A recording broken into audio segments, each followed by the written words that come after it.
It's a great time. I recommend you do this. Push yourself. Have fun with it.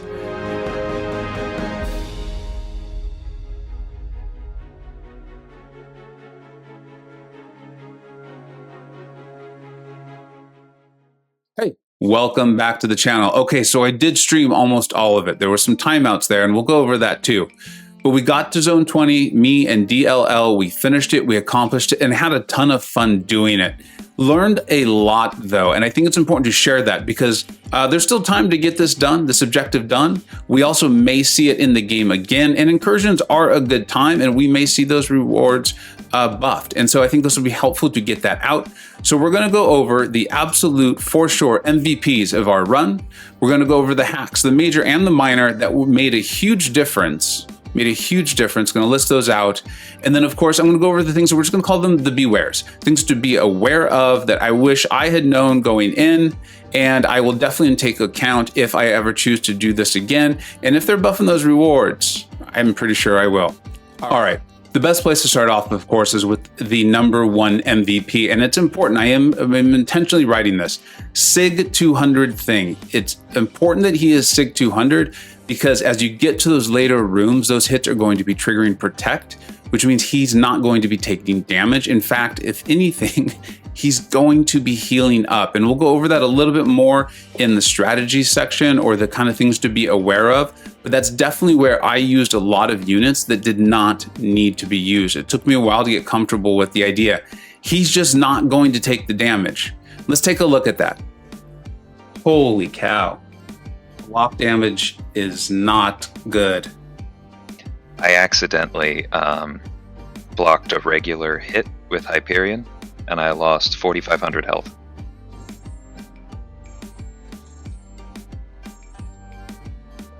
Just now, I lost 2,500 on a parry.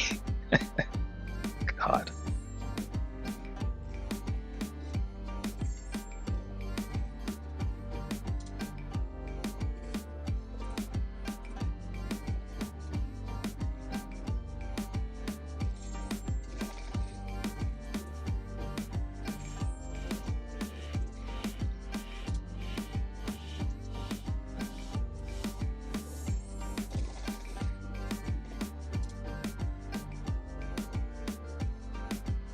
I really enjoy white mags, but even Brian said at the end of their run, he's like, well, white mags can't do that.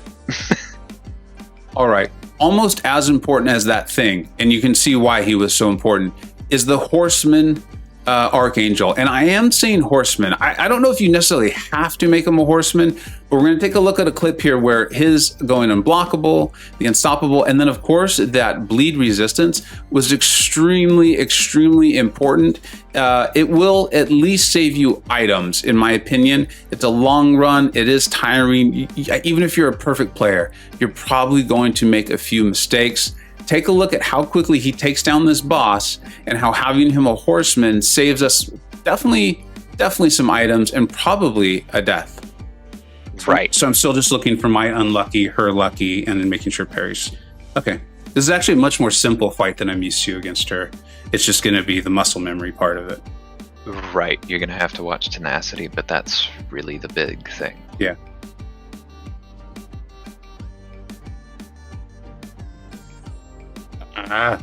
Me getting lucky.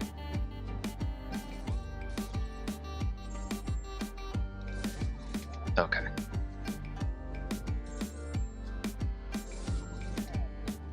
Okay. So she shouldn't shrug anything now, right? I don't think so.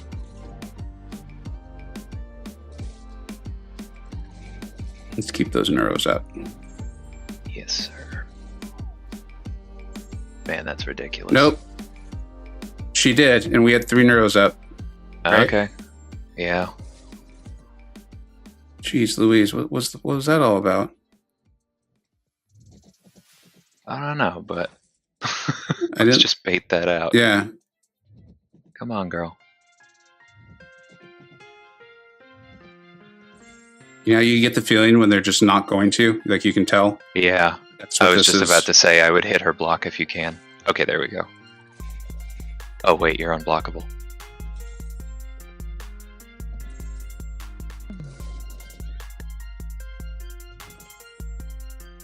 Truth, the lucky timers threw me off. No, that's smart because her heavies or her stuns are. Yeah, it's riskier during lucky. Whew. All right. And then, of course, White Magneto was incredibly, incredibly important, mainly for his pre-fight. But we did use that more than just the one we brought him in for. He ended up being very valuable in the final 2 rooms. And I truly don't think without him, I don't think this gets done. Okay, Corvus. I know some of you are probably like, how could you have White Magneto over Corvus? Well, here's the reason. I don't think we had to have him. I used him very early, and that was great. It helped simplify some fights. But then as the health pools grew, I found myself using Archangel for fights where I could instead of Corvus, because it just worked out better, got those fights done. And Corvus was often running out of charges. And then Corvus ended up being the one that I removed in order to bring in White Magneto. So I do think he's really helpful, especially if you're willing to do the timeouts with him. He could be great. He can get a lot done. Make sure he's awakened, and he could be very helpful. But I do truly believe that we could do this run we could have done that exact same run with those first 3 listed on there and removed Corvus and just used someone else to cycle that in through. There was never a fight where Corvus was the only possible solution for it. All right, and then lastly, the chat. And I'm using that as a to embody having a ton of knowledge. I had DLL with me, who is an encyclopedia on this game, and then in the chat we had a lot of incredibly smart people in there. And then, of course, I can't leave out this very important person. I'm just going to say it now. Dream is a genius. That's a really good call, man. Yeah, Dream is a genius. All right, here are the hacks that were extremely important. Of course, the first one, we're familiar with this if you've been running Incursions for a while. Buff Cornucopia helped us stay alive, do more damage. It was great. It was excellent. I did not have it in I think the final 2 rooms, or definitely not in the final room. I think it was the final 2. And I made it through fine. Having the SIG 200 thing was a big deal. Also being able and willing to do a lot of timeouts helped, of course, as you've seen. 2 was strategic movement. That's a newer one. And it has to do with being able to do a huge, huge amount of damage if you're stockpiling enough evades and things like that. Make sure you read through it detailed. It took me a little bit to catch on to exactly how it was working, but it was very helpful, and it definitely helped DLL in our final fight, as you'll see. And then moving on was Impact Purge. Impact Purge, I recall even saying it was very helpful for having Archangel. And then the stun duration. I did enjoy having that. It took a little while to get used to it, being used to War and everyone having maxed out Limber. It took a while, but in the fights that we needed him for, there was some boss fights there. I think there was like an Elsa, and there was a couple more, but there was definitely a Domino, which I believe we've taken a look at, where having that extra stun duration was very comforting, very helpful, and helped me manage to get through that fight. So I think those first 2 were incredibly important. If you can get those, that's great. They're going to help carry you through. And then those are the other 2, the 3 and 4, are smaller ones that can do some good work, and I think work with the champions that you're potentially bringing in. Transport from place to place. Oh my god. Nice. We did it. Okay, so I have to go. So that had Surging Vengeance, right, guys? So he threw 1 L1, and then he threw 1 L2. I got to my L3, and I just had to land a couple more hits to get Prove Yourself off. And I was thinking, well, I may not be able to get back to another L3 before he goes red, so I may have to time this one out. And then the first hit of my L3 took him from 100% to 3%. That's good. 97% is good. It's really good. That was an 18-hit fight. Dude, nicely done. So zone 20 was significantly easier for us than zone 19 and 18. It really, really was. 19 was brutal. Yeah, 19 was brutal. And now we'll go over the Be Aware, because this is a lot of fun and it is a cool challenge. I think it's worth trying. But here's the thing, is resource strategy. I ended up spending close to an Odin on it, and I didn't need, in hindsight, to spend anywhere close to that number for a couple of reasons. One is I went in with the strategy of, let's be safe, let's just get to room 15. And so at some point, I started using units to heal up so I could take the hacks. And I do think that was helpful as far as having the hacks. However, Thing didn't need that, and I kept healing him up. I spent quite a bit actually using the big potions on healing him up, and it took me a while to be like, no, he's just going to heal up on his own. It's so impressive and so incredible what he can do. if you haven't seen it before, at least for me, it took a little while. I was like, I don't want to ruin this run because I went a little bit cheap here. But as a result, I way overdid it. I mean, significantly overdid it. And then, of course, if you already had resources to use for it, you wouldn't be having to spend units.